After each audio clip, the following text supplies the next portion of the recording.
नमस्कार। मैं doctor Manju Jain, retired associate professor from saint degree college Kanpur.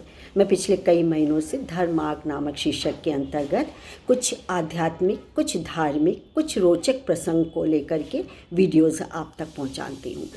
तो जिसका आशय या जिसका एक मकसद होता है कि हम यदि समाज में हैं तो समाज में एक अच्छा नागरिक, एक मनुष्य बनने के लिए क्या आचरण हमें करना चाहिए या हमारे का चरित्र कैसा होना चाहिए।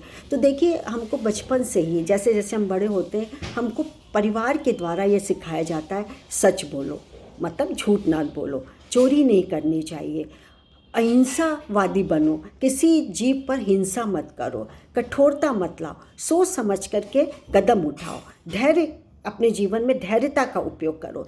बहुत सारी चीज़ें ऐसी होती हैं जो कि हमको एक बांध के रखती हैं और सही दिशा में हमको मार्गदर्शन हमारा करती रहती हैं। तो ये जो आचरण है, सच बोलना, ईमानदारी से रहना, उदारता दिखाना, हिंसा नहीं करना, अहिंसा का पालन करना, ये कहाँ से आता है?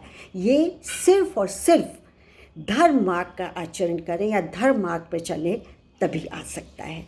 तो चलिए, आज भी मैंने एक विचार, छोटा सा है लेकिन एक विचार मैंने निकाला है, बहुत अच्छा है। जब मैंने पढ़ा तो मुझे बहुत अच्छा लगा, तो मैंने सोचा कि मैं अपने दोस्तों के साथ भी शेयर करती हूँ। तो चलिए शीर्षक बताती हूँ। शीर्षक है क्षमा और अहिंसा, दोनों कितने बड़े गुण हैं। ये हो जाए तो बल्ले बल्ले हो जाएगी। अच्छा, इसको हम तक लाए हैं श्री भालचंद सेठिया जी। भालचंद सेठिया जी, आपका बहुत बहुत धन्यवाद कि आपकी बात मैं जन जन तक रखती हूँ। धर्म का पहला लक्षण धैर्य और दूसरा क्षमा है। क्षमा के बिना धर्म की कल्पना भी नहीं की जा सकती है।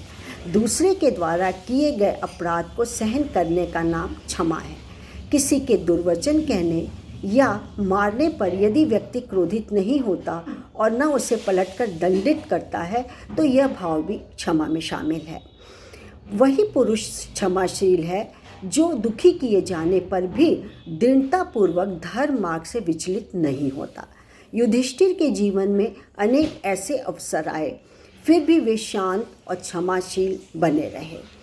वे कभी धर्म मार्ग से विचलित नहीं हुए और इसलिए धर्मराज भी कहलाए। क्षमाशील व्यक्ति की ही अहिंसक हो सकता है।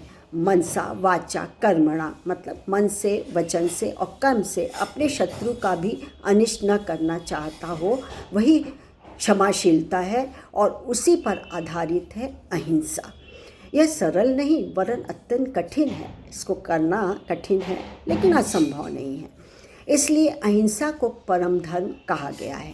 क्षमा और अहिंसा कमज़ोर और अक्षम व्यक्ति के लिए बिल्कुल नहीं है।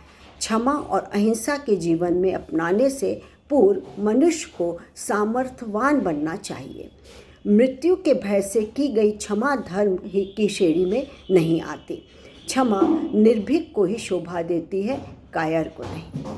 महात्मा गांधी ने बार बार स्पष्ट किया है कि यदि मुझे अहिंसा और हिंसा में चुनाव करना हो तो मैं अहिंसा को चुनूंगा। तो जीवन भर अहिंसा का पालन करते रहे और दूसरों को करने के लिए प्रेरित करते रहे। यही बात क्षमा पर भी लागू होती है। धर्म का यह दूसरा लक्षण अत्यंत विलक्षण है। इसे जीवन में अपनाने में यदि तनिक भी भूल हुई तो यह कायरता के दोष में परिवर्तित हो जाता है, जो निर्विवाद रूप से अधर्म है।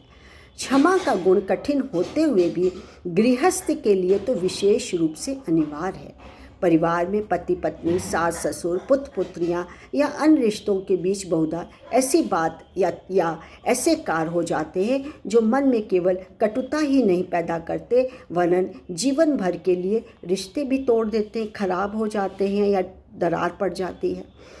परिवार को ठीक से एकजुट रखते हुए चलाने के लिए परिवार के सभी सदस्यों को क्षमाक्षी होना जरूरी है या क्षमाशील होना बहुत ज़रूरी है, बल्कि होना ही चाहिए मेरे हिसाब से। परिवार को कलह से बचाने और सुखी बनाने के लिए तो धर्म के इस लक्षण को अपनाना नितांत आवश्यक है। क्षमा को कमज़ोरी नहीं समझना चाहिए, यह एक शक्ति है, परम शक्ति है। इसके बिना जीवन की सार्थकता संभव नहीं। क्षमा सहनशीलता को बल प्रदान करती है। तो मित्रों, आज वाणी को यहीं विराम देती हूँ। कैसा लगा मुझे पता है अच्छा लगा होगा, और इन सब विचारों से ज़रूर हम सब लाभान्वित होते हैं। तो अच्छा लगा हो तो लाइक और शेयर ज़रूर करिएगा। सब्सक्राइब करेंगे तो मेरा वीडियो आप तक पहले कोई पहुँचेगा। तब तक के लिए मुझे आज्ञा दीजिए। नमस्कार। Thank you.